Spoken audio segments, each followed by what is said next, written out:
আপনারা তো আসলে অনেক জায়গারই অনেক কিছু দেখে থাকেন,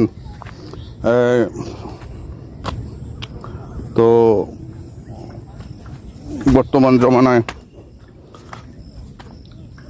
তো এইখানে আপনার একটা জিনিস আমরা দেখাই,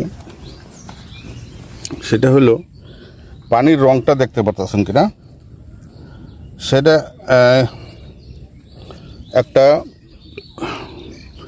এটা হলো একটা আপনার লেকের পানি, ছোট্ট একটা লেক আছে এখানে, কিন্তু পানির রংটা কেন লাল এটা আমরা জানি না।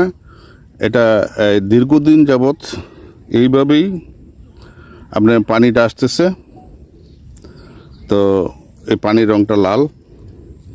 আসলে আপনারা যদি জানেন আর এখানে বিষয়টা কি, তারপরে কমেন্ট করবেন, আপনারা জানাবেন আসলে বিষয়টা কি।